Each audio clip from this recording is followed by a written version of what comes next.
Pernah gak sih kalian kepikiran seberapa rusaknya laut kita? Halo, nama saya Sheila. Hari ini saya mau membahas tentang film dokumenter di Netflix yang berjudul Seaspiracy. Film ini bukan hanya tentang soal makan ikan, tetapi membahas tentang perikanan, tentang industri perikanan yang sangat berdampak kepada laut kita, tentang overfishing, lalu polusi laut yang katanya dari sampah plastik, tetapi sebenarnya bukan itu masalah utamanya, lalu juga eksploitasi pekerja dan masih banyak lainnya. Nah, yang saya mention ketika si pembuat film ini mengunjungi Taiji di Jepang dan diperlihatkan bagaimana mereka menangkap lumba-lumba.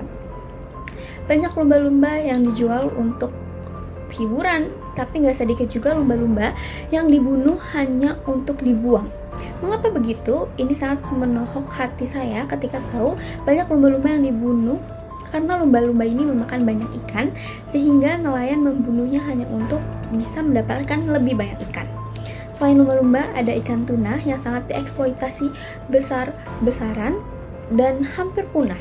Lalu ikan hiu yang hanya dipotong siripnya lalu dibuang kembali ke laut, padahal hiu ini adalah puncak rantai makanan dan bisa menjaga keseimbangan ekosistem laut.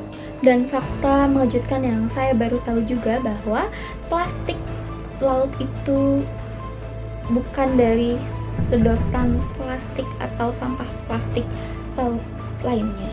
Sampah plastik yang dimaksud yang bisa menyebabkan ikan-ikan ini terjangkit mikroplastik ya, ternyata disebabkan oleh alat penangkap ikan itu sendiri, seperti jaring untuk menangkap ikan itu tuh menimbulkan sampah plastik yang sangat merusak ekosistem laut.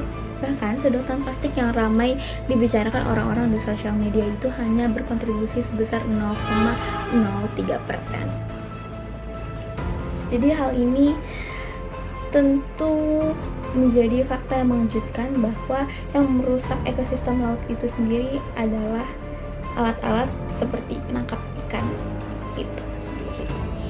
Lalu di film itu juga membahas seperti organisasi Earth Island Institute yang memberikan label Dolphin Safe kepada produk kaleng tuna, tetapi saat diwawancara orang-orang dari organisasi tersebut itu sangat tidak transparan dan tidak bisa memberikan jawaban yang jelas. Bahkan mereka tidak bisa menjawab pertanyaan simple seperti apakah bisa dipercayai logo Dolphin Safe ini, tapi mereka malah menjawab sebaliknya. Mereka tidak bisa mempercayai tetapi juga menawarkan untuk membeli produk yang berlabel dari organisasi ini.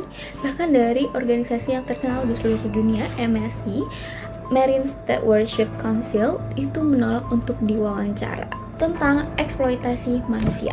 Ketika pembuat film ini mengunjungi Thailand untuk mewawancarai orang-orang yang pernah bekerja sebagai nelayan ini, yang membuat mengejutkan ketika ternyata mereka sangat diperlakukan tidak manusiawi. Mereka tidak boleh beristirahat dan hanya menangkap ikan sebanyak-banyaknya. Tetapi ketika wawancara berlangsung, polisi datang sehingga pembuat film ini tidak bisa melanjutkan wawancara dan hanya sebentar berada di Thailand. Ini membuat pembuat film itu sedih. Dari film ini sangat tegas bahwa harapan kita untuk mengurangi atau bahkan tidak sama sekali mengkonsumsi makanan laut. Hal ini dilakukan sebagaimana mestinya untuk kita mendukung dan ikut menjaga perekosisteman di laut. Solusi yang ditawarkan, kita juga bisa beralih ke sumber protein nabati seperti tempe, tahu, kacang-kacangan yang lebih ramah lingkungan. Jadi, saya sendiri juga akan mengurangi konsumsi makanan laut demi menjaga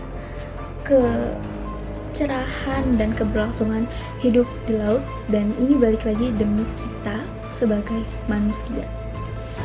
Karena kalau laut mati, manusia juga akan mati. Kenapa manusia bisa mati ketika laut juga mati? Karena sebagian besar oksigen dari bumi itu berasal dari laut. Dan laut juga sangat berperan penting dalam mengatur iklim. Bahkan, terumbu karang sangat berpengaruh besar dalam penyerapan karbon. Jika ekosistem laut hancur, keseimbangan kehidupan di bumi, termasuk manusia, juga akan hancur. Jadi, yuk kurangi konsumsi makanan laut.